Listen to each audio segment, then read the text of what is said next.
আপনার কম্পিউটারে কি এখন আর ফটোশপ চলে না? এমন যদি হয়ে থাকে তাহলে আজকের এই ভিডিওতে আপনি জানবেন কেন আপনার পিসিতে এখন আর ফটোশপ চলছে না। নট অনলি ফটোশপ, আপনার কম্পিউটারে হয়তোবা আরও এমন অনেক সফটওয়্যারই চলছে না। এর আসল কারণটা কি?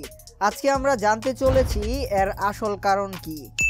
প্রথমে আপনার পিসি সম্পর্কে জানা যাক। আপনার পিসিতে যদি প্রসেসর এবং র্যাম কম থাকে, লাইক আপনার প্রসেসর যদি ডুয়েল কোর পেন্টিয়াম হয়ে থাকে, তাহলে আপনার কম্পিউটারে এরকম অনেক সফটওয়্যারই না চলতে পারে। এবং আপনার কম্পিউটারে যদি 2GB 4GB র্যাম হয়ে থাকে, তার জন্য অনেক সফটওয়্যার চলে না। যেমন হচ্ছে Adobe Premiere Pro, Adobe After Effect, অ্যাডোবির অনেক সফটওয়্যারই চলে না। কিন্তু আপনি যদি জাস্ট অনলি ফটোশপ চালাতে চান আপনার কম্পিউটারে, যেমন ধরেন আগে আপনার কম্পিউটারে ফটোশপ চলতো কিন্তু এখন আর চলছে না। এর কারণ হতে পারে আপনার কম্পিউটারে ফটোশপের কিছু ফাইল মিসিং আছে।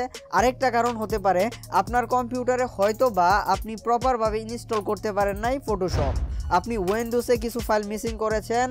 আদারওয়াইজ আপনি হয়তো ফটোশপের নতুন ভার্সনের কিছু সফটওয়্যার ডাউনলোড করেছেন, এই কারণে আপনার কম্পিউটারে চলছে না। এর সমাধান হচ্ছে একটাই, আপনি চলে যাবেন গেট ইনটু পিসিতে, আর ওইখান থেকে আপনার পিসির রিকোয়ারমেন্টটা দেখে আপনি ডাউনলোড করবেন। আর যদি পার্সোনালি আপনি মেসেজ করতে চান আমাদের কাছে যে আপনার পিসির মডেল এবং কনফিগারেশন সম্পর্কে জানিয়ে ডিটেলস লেখেন, তাহলে আমরা আপনাকে প্রোভাইড করতে পারবো ওই সফটওয়্যারগুলো।